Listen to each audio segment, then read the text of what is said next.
नवरात्रि का उपवास और भूखी सास। सास ने पकड़ ली थी नवरात्रि के उपवास रखने की जिद। 9 माताओं के लिए 9 दिन व्रत रखूंगी। मैया की भक्ति में शक्ति है। मैया हमारे परिवार को अपना आशीर्वाद जरूर देंगी। लेकिन अपना शरीर तो देखिए माँ जी, आपका एक पाँव घर में रहता है और एक पाँव डॉक्टर के यहाँ।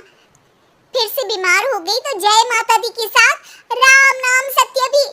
अरे राम राम राम, कैसी बातें कर रही हो बहू। राम नाम सत्य हो मेरे दुश्मनों का। मुझे व्रत रखने से मत रोको बहू, वरना देवी माँ नाराज हो जाएंगी। नहीं, तुम्हारी सासु माँ नाराज हो जाएंगी। अरे पर माँ, भूखे क्यों रहना है? देवी माँ थोड़ी ना चाहती होंगी कि उनके भक्त भूखे रहें। और आपकी तो सारी मनोकामना पूरी हो चुकी है ना माँ। लालच है बेटा, लालच बुढ़ापे में भी खत्म नहीं होती। अरे तुम चुप करो जी, तुम्हारी भी उम्र है भक्ति भाव करने की। ज्यादा बड़बड़ की ना तो तुमसे भी उपवास रखवा लूंगी। हाँ। अरे रौद्र रूप की उदाहरण कर रही हो मेरी माँ, रख लो व्रत। ठीक है माँ, बस अपनी हेल्थ का ध्यान रखना। अरे उसकी चिंता तुम मत करो बेटा, मैंने टीवी पे देख लिया है कि व्रत में क्या क्या खाने से शरीर में कमजोरी नहीं होती। अच्छा ही है, वरना ऐसा ना हो कि 9 दिन के बाद तुम मैया के द्वार की जगह सीधा हरिद्वार। अरे तुम मुझे हरिद्वार क्यों भेजना चाहते हो? क्योंकि अब तुम्हें मायके तो भेजने से रहा। बाबूजी, क्यों माँ को परेशान करते रहते हो? अच्छा माँ, ये बता दो कि आपको व्रत में खाने के लिए क्या क्या चाहिए होगा? सास के सामने सब हार जाते हैं। माँ के कहे सामान को बेटा लेकर आता है। नवरात्रि का पहला दिन है। नाश्ता कर लो, स्वस्थ रहो, मस्त रहो। मेरा व्रत से ध्यान भंग मत करो। अच्छा ठीक है ठीक है, भूख लगेगी तो मेरी तरफ मत देखना, आई बड़ी। तुम कोई खाना हो जो तुमको देखूंगी, आए बड़े। माँ जी, ये लीजिए आपका फरियाली मिक्सचर, इससे व्रत नहीं टूटेगा। अरे इतना सा? दिन भर भूखी रहने वाली हूँ, थोड़ा तो और ला दे। पर ये सब तो सपोर्ट के लिए होता है ना माँ जी, पेट भर के थोड़ी ना खाना होता है। करवा चौथ का व्रत नहीं रख रही हूँ जो कुछ ना खाऊं पीऊं। हाँ यार, ये तो मैंने सोचा ही नहीं। तुम इतने सारे व्रत रखती हो तो मेरे लिए करवा चौथ का व्रत क्यों नहीं रखती? अरे जुबान पे तुम्हारा नाम न रखूं, व्रत क्या खाक रखूंगी तुम्हारे लिए। माँ के कहने पर बहू और भी फरियाली ले आती है, जिसे खाकर माँ डकार मारती है। इतनी जोर से डकारोगी तो दुर्गा मैया भी डर जाएंगी।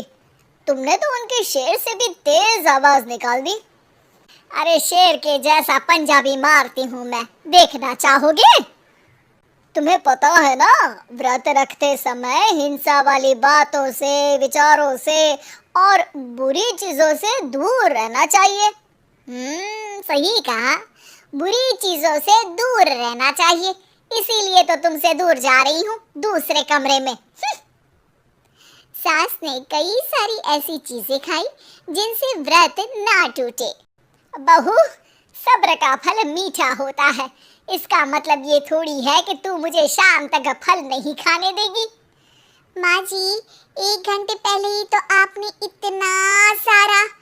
अरे खाता ही बना ले, उसमें लिखा कर कि मैंने कितना खाया, कितना पानी पिया। अरे नहीं नहीं माँ जी, मैं अभी फल लेकर आती हूँ। जोर से बोलो। नहीं माँ जी, मैं फल लेकर आती हूँ। अरे ये नहीं, जोर से बोलो, जय माता दी। सासू माँ एक साथ बहुत सारे फल खा लेती है। माँ जी, इतनी जोर से मैं डर गई। अरे भक्ति की शक्ति की पुकार है। पुकार नहीं, डकार है। हाँ हाँ ठीक है ठीक है, चिप्स और लेकर आना जरा, उससे भी व्रत नहीं टूटता। माँ जी, आज ही सब खत्म हो जाएगा, नाश्ते का ही टाइम है। अरे ठीक है ना बेटा, मैं अब कुछ खाऊंगी ही नहीं, तुझे इतनी तकलीफ है तो। नहीं नहीं माँ जी, मेरा मतलब था कि उपवास में सिर्फ इतना खाना चाहिए जितना शरीर के लिए सही रहे। स्वाद के लिए खाने से तो अच्छा है कि उपवास ही मत रखो। माता जी की कृपा तो वैसे भी बनी ही रहती है। अरे वाह बहू वाह, एक ढोलक और हारमोनियम भी लेकर आना और प्रवचन करने लग जा। श्री श्री 108 बहु ईश्वरी माता। माँ जी, मैं आपके लिए चिप्स लेकर आती हूँ। बहू की सही सलाह को भी सास नजरअंदाज कर देती है। थोड़ी देर में बहू सास को चिप्स लाकर दे देती है। आलू की चिप्स, मजा आ गया। आलू किसी भी सब्जी में चला जाता है। आलू पनीर, आलू पालक, आलू टमाटर, आलू भिंडी और तो और पराठे में भी चला जाता है। वैसे ही इंसान को भी हर स्थिति में आलू जैसा होना चाहिए। थोड़ी देर में वहाँ ससुर जी आते हैं। क्या चिप्स खा रही हो? अरे नहीं जी, देख तो चिप्स ही रही है। अरे तो पूछ क्यों रहे हो? अरे गुस्सा क्यों हो रही हो? उपवास में गुस्सा नहीं करना चाहिए। और ऐसा तो है नहीं कि सिर्फ तुम उपवास करती हो, हमने भी तो किया होगा कभी। नहीं जी नहीं, तुम तो कर ही नहीं सकते। तुम उपवास में भी भेजा खाओगे और भेजा खाने से उपवास टूट जाता है। अच्छा, थोड़ी सी चिप्स मुझे दे दो, मन ललचा रहा है। नहीं, उपवास के लिए है। तुम अपना खाना खा लेना जो भी बने। पूरा दिन सास कुछ ना कुछ खाती रहती है। जैसे ही रात होती है, बस उपवास हो गया, अब मैं खाना खाऊंगी। जो दिन भर से खा रही थी उसको क्या बोलते हैं?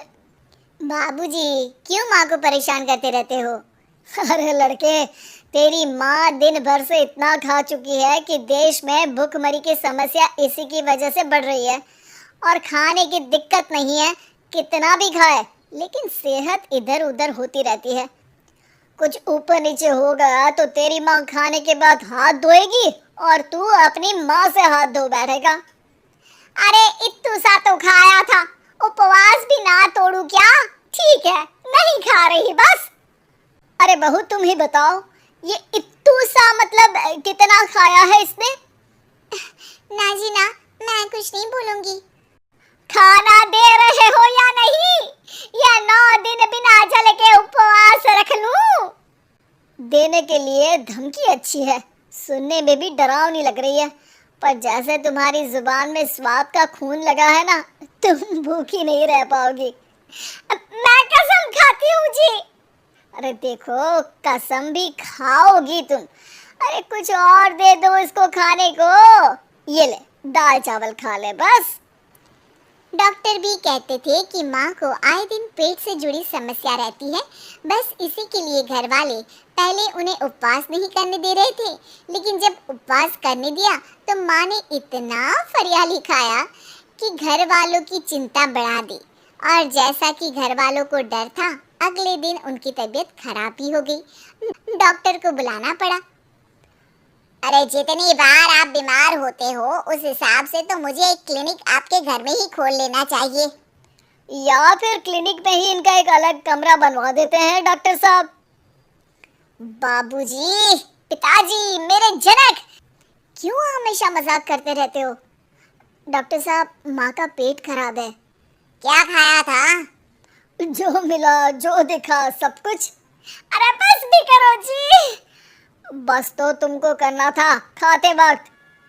देखिए, खाना अच्छी बात है और उपवास भी आदमी को रखते रहना चाहिए, लेकिन तब जब शरीर लायक हो। पहले दिन ही बीमार हो गई तो 8 दिन कैसे होगा?